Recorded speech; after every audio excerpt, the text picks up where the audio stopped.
انتہائی dark glasses, انتہائی سیاہ گلاسز پہن کر، کالی اینکیں پہن کر، ڈارک گلاسز، شدید سیاہ گلاسز پہن کر تم دیکھیں، آپ دیکھیں سورج کو، تو کیا آپ کو سورج کا نور نظر آئے گا؟ سورج کی روشنی نظر آئے گی؟ نہیں. کیا نظر آئے گا؟ تمہیں سورج کی ٹکیا تو نظر آئے گی لیکن سورج کا نور نظر نہیں آئے گا. اب کوئی کہے کہ سورج نور نہیں ہے، مجھے تو سورج کی ٹکیا نظر آ رہی ہے، ہم کہیں گے تیرا قصور نہیں ہے. یہ کالا رنگ بھی کیا اثر رکھتا ہے، جب آنکھوں پہ چڑھ جاتا ہے نا تو پھر نور نظر نہیں آتا. آج صدیق اکبر کی اینک لگا کے، مولا علی کرم اللہ وجہ الکریم کی عشق کی اینک لگا کے آقا کے حسن کو دیکھ، پھر تو نہیں کہے گا ہماری طرح ہے، پھر تو نہیں کہے گا کہ مجھے فقط جسم نظر آ رہا ہے. جس طرح کالی اینکیں پہننے والا سورج کو دیکھے اسے سورج کی ٹکیا نظر آتی ہے، نور نظر نہیں آتا. ایک اسی طرح تو گستاخی کی اینکیں پہن کے آقا کو دیکھے اسے اپنی طرح نظر آتے ہیں، لیکن جو صحابہ کی عشق کی اینک پہن کے اس نے مصطفیٰ کو دیکھے اسے پھر ہر طرف نور مصطفیٰ کے جلوے نظر آتے ہیں. واہ واہ واہ واہ، زندہ باد زندہ باد. اسے پھر نور مصطفیٰ کو دیکھتے ہیں. ہاں لوگ کہتے ہیں کہ نظر کیوں نہیں آتا، انہیں کیوں نہیں سمجھ میں آتا. یہ تو دیکھو کہ دیکھنے والا کون ہے. ہاں اس پر میں نے ایک شعر لکھا تھا کہ ایک نکتے نے کم ظرف کا عقیدہ بدل دیا. ایک نکتے نے کم ظرف کا عقیدہ بدل دیا. ایک نکتہ دیکھیں، ایک ہوتا ہے میرے آقا صلی اللہ علیہ وسلم کا مقام علو. کیا ہے؟ مقام علو، بلند مقام. اچھا ایک اور بات آپ کو بتا دوں، کچھ چیزوں، کچھ مخلوقات ایسی ہوتی ہیں جنہیں نور نظر نہیں آتا، ان کا قصور نہیں ہے. کیوں؟ کچھ چیزوں کو نور نظر نہیں آتا. کیسے؟ چمگادڑ کو نور نظر نہیں آتا، ہاں بیٹس کو نور نظر نہیں آتا، اسے روشنی نظر نہیں آتی. روشنی کو دیکھتے ہیں تو آنکھیں چندیا جاتی ہیں. الو کو نور نظر نہیں آتا. کیا سننے آپ نے کیا عرض کر رہا؟ ہاں الو کو نور نظر نہیں آتا، اور وہ کہے کہ نور ہے ہی نہیں کیونکہ اسے نظر نہیں آتا. الو کو نور، اب کچھ تحقیقات بتاتی ہے کہ کچھ نظر آ جاتا ہے، کچھ نظر آتا ہے. ہاں میں نے ایک بیان کیا تو ایک شخص نے کہا کہ نہیں ایسی بات نہیں ہے، الو کو کچھ نظر آتا ہے. میں نے کہا جتنا اسے نظر آتا ہے نا اتنا تمہیں بھی نظر آتا ہے. تم کہتے ہیں نور ہدایت ہے، نور حقیقی نہیں ہے، نور حصی نہیں ہے. ہم کہتے ہیں ہاں الو کی کیٹیگری میں تم آ ہی جاتے ہو، تمہارا قصور نہیں ہے. ہاں کیونکہ الو کو نور نظر نہیں آتا. تو اگر کوئی کہ ہمیں نور نظر نہیں آتا تو ٹھیک ہے، ہم سمجھتے ہیں کیوں نظر نہیں آتا. تو اس پر میں نے ایک شعر لکھا تھا کہ ایک نکتے نے کم ظرف کا عقیدہ بدل دیا. ایک نکتے کا فرق ہے نا، ہم دعا لکھتے رہے وہ دغا پڑھتے رہے. ایک نکتے نے محرم سے مجرم بنا دیا. ایک نکتہ ہے نا، محرم مجرم. ہاں ایک، اب میں کل وہ بیان تھا میرا وہاں علی گڑھ، تو چونکہ میری پوری تفسیر قرآن کے لیکچرز یو کے میں ہر ہفتے بیانات ہوتے ہیں تو سارے بیانات انگلش میں ہوتے ہیں. اور جب ہندوستان آتا ہوں، پاکستان آتا ہوں، تو پھر وہ جو ہے نا الفاظ کا استعمال وہ روانی زبان میں پیدا کرنے کے لیے بڑا وقت لگتا ہے. تو میں کل وہاں علی گڑھ میں بتا رہا تھا کہ میں فارم میں آ رہا ہوں آہستہ آہستہ، جب ہندوستان کا ماحول، پھر وہاں پر یہ مشکل ہوتی ہے. میری پہلی زبان اردو نہیں ہے، میری فرسٹ لینگویج انگلش ہے. وہاں بیانات، عام گفتگو، مجالس میں گیدرنگز، تفسیر قرآن، ڈیلی لیکچرز، کمیونیکیشنز، ڈیبیٹس، سارا وہ انگلش میں ہوتا ہے. تربیت کی ساری نشستیں انگلش میں ہوتی ہیں. اچھا جب پھر پاکستان آنا ہوتا ہے تو اس میں پھر تھوڑا انداز بدلنا پڑتا ہے.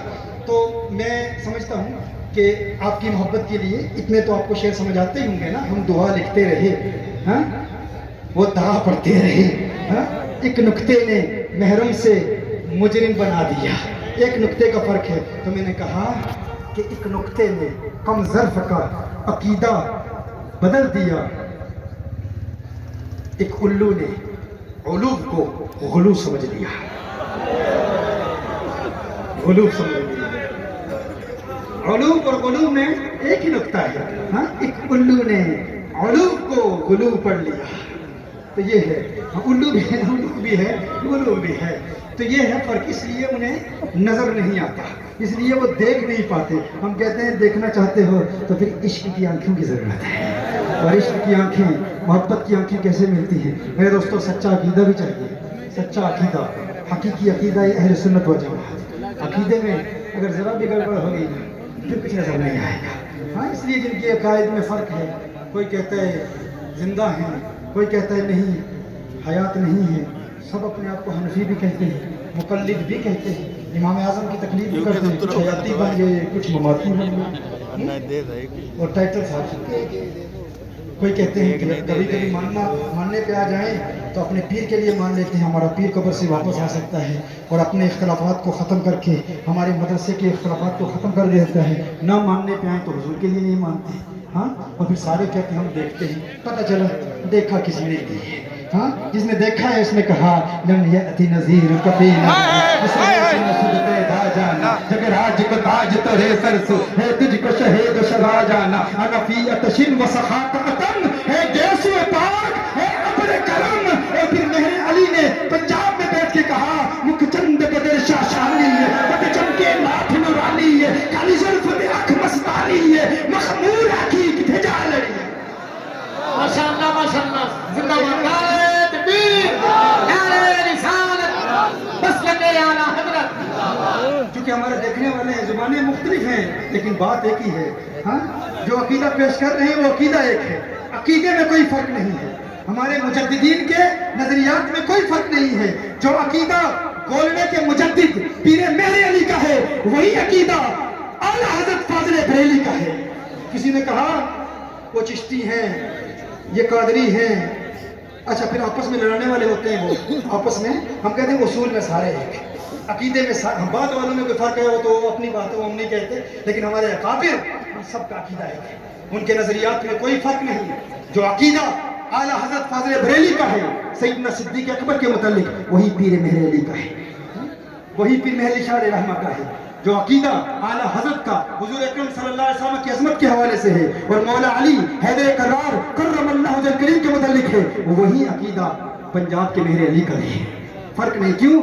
کیونکہ سب دیکھنے والے ہیں. ہاں یہ قرآن و سنت کو بھی پڑھتے ہیں، احادیث مصطفیٰ صلی اللہ علیہ وسلم کو پڑھتے ہیں، لیکن جتنے مجمع علیہ اصولی مسائل ہیں ان تمام میں ایک ہیں. اسی لیے جو بات کرتے ہیں وہ بھی ایک ہے. وہ کہتے ہیں بس خامہ خامے نوائے رضا، نہ یہ طرز میری نہ یہ رنگ میرا، نہ یہ طرز میری نہ یہ رنگ میرا. اور یہ کہتے ہیں کتھے مہر علی کتھے تیری ثنا گستاخ اکھیاں کتھے جا لڑی. ایک ہی بات کہہ رہے ہیں، ایک ہی بات. تو کچھ لڑانے والوں نے کہا اعلیٰ حضرت نے پیر مہر علی شاہ کی نقل کی ہے، یہ آپس میں ملے ہیں. امام احمد رضا نے نقل کی ہے پیر مہر علی شاہ کی.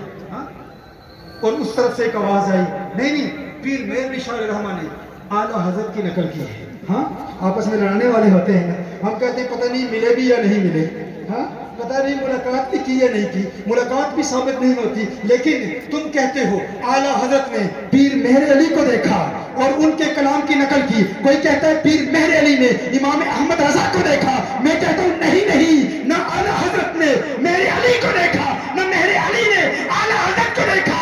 لیکن یہ بات تو ماننی پڑے گی دونوں مجددین نے مکین گنبد خضرا کو دیکھا.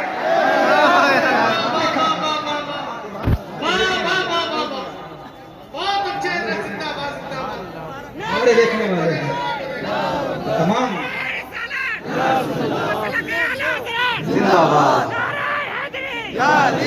اور متحد ہو جائیں. اصول میں سب ایک ہیں، ہمارے عقائد میں کوئی فرق نہیں. اور ذرا برابر بھی کوئی گڑبڑ کرے گا نا تو اس صلح کلی کو پھر ہم رگڑا لگائیں گے ٹھیک ٹھاک کریں گے. الحمدللہ یہ یہاں نہیں پوری دنیا میں ہماری جنگ ہے صلح کلیوں کے خلاف. الحمدللہ یہ ایسی چھپانے والی باتیں نہیں. الحمدللہ ڈنکے کی چوٹ پہ ہم بیان کرتے ہیں، علن اعلان بیان کرتے ہیں. ہاں یہ باتیں چھپاتے نہیں ہیں ہم. بھائی برطانیہ میں بیان کریں، امریکہ میں بیان کریں، پوری دنیا میں بیان کریں تو اپنوں میں کیوں نہیں بیان کریں گے؟ تو کوئی صلح کلی اس سے ہمارا کوئی تعلق نہیں ہے. ہاں اجتناب کریں، بچتے رہیں اور اپنی اولاد کو بجاتے رہیں. یہی منہج ہے سرکار اعلیٰ حضرت کا، یہی منہج ہے حضور تاج الشریعہ کا، ہمارے ہر اکابر کا یہی منہج ہے. یہی منہج ہے تمام مشائخ چشت اہل بہشت کا، یہی منہج ہے تمام سلسلہ عالیہ قادریہ کے بزرگوں کا، نقشبندیہ کے بزرگوں کا، سہروردیہ کے بزرگوں کا. لیکن یہ بھی یاد رکھیں ایک اہم بات آپ کو بتا رہا ہوں. اب باتوں سے باتیں نکل رہی ہیں، پتہ نہیں موضوع کیا تھا. ہاں یا دل کی باتیں ہوتی ہیں یا رات کی باتیں ہوتی ہیں، یہ دنیا ہے، اس دنیا میں ہر بات کی باتیں ہوتی ہیں. یہ دن کی باتیں ہوتی ہیں یا رات کی باتیں ہوتی ہیں؟ یہ دنیا ہے، اس دنیا میں ہر بات کی باتیں ہوتی ہیں۔ دن رات تمہاری محفل میں دن رات کی باتیں ہوتی ہیں۔ ہاں کوئی بات نہیں ہوتی لیکن بے بات کی باتیں ہوتی ہیں۔ کوئی بات نہیں ہوتی لیکن بے بات کی باتیں ہوتی ہیں۔ اور جس بات میں کوئی بات نہ تھی اس بات میں اتنی بات بڑھی، جب بات پہ بات آ جاتی ہے تب بات کی باتیں، بات پہ بات آ جاتی ہے تو بات سے بات نکلی ہے۔ تو یہ بات بھی آپ کو بتا دوں، وہ بات کیا ہے؟ بات یہ ہے کہ کچھ لوگ ہوتے ہیں جذباتی۔ شیخ خداد رحمہ اللہ نے ایک بڑا اہم اصول بیان کیا، ایک بڑا اہم پرنسپل بیان کیا، قاعدہ دیا۔ وہ کہتے ہیں کہ کچھ لوگ نیچرلی مزاجن جذباتی لوگ بڑے غصے والے لوگ ہوتے ہیں، لیکن یہ سنیا کی بات ہے، یہ ہم باتیں ہیں۔ کہا وہ بدعقیدہ جب رد کرتے ہیں تو رد میں پھر گالیاں بھی دیں گے، جذبات میں آ کر عجیب عجیب جملے کہیں گے، لیکن ضروری نہیں ہے کہ انہیں بدعقیدہ گمراہ لوگوں کے خلاف سخت زبان استعمال کرنے کے لیے ثواب ملے۔ یہ ضروری نہیں ہوتی، کیوں؟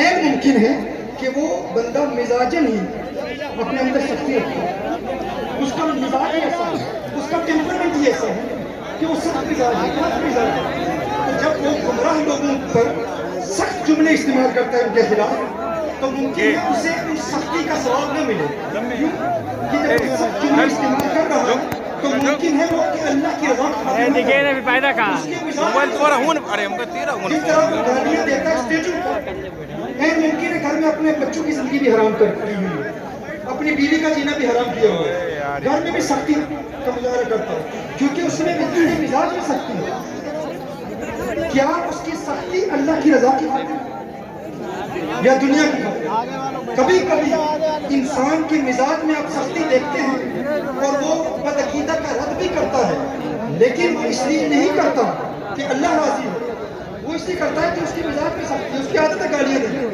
تو کہا ضروری نہیں ہے کہ اس کے مزاج کی اس سختی کی وجہ سے اسے ثواب ملے، کہا ثواب اس وقت ملے گا اور اس کے لیے بھی اپنے اخلاص کو ٹیسٹ کرنے کا کیا ہے، اپنے اخلاص کے معیار کو پرکھنے کے لیے، اخلاص کے ترازو پر اپنے اعمال کو تولنے کے لیے معیار دیا۔ معیار کیا ہے؟ جو سخت مزاج شخص ہے نا، جو بدعقیدہ اور گمراہ اور مبتدعین اور اہل بدعت کا رد کرتا ہے، کیا کریں دیکھ رہے اپنوں کی باری آتی ہے ان کے ساتھ اس کا معاملہ کیا ہے؟ کیوں؟ آپ سمجھ رہے ہیں شاید میں کیا عرض کر رہا ہوں؟ کہا چونکہ نیچرلی مزاجن وہ سخت مزاج شخص ہے، اب مزاج میں سختی ہے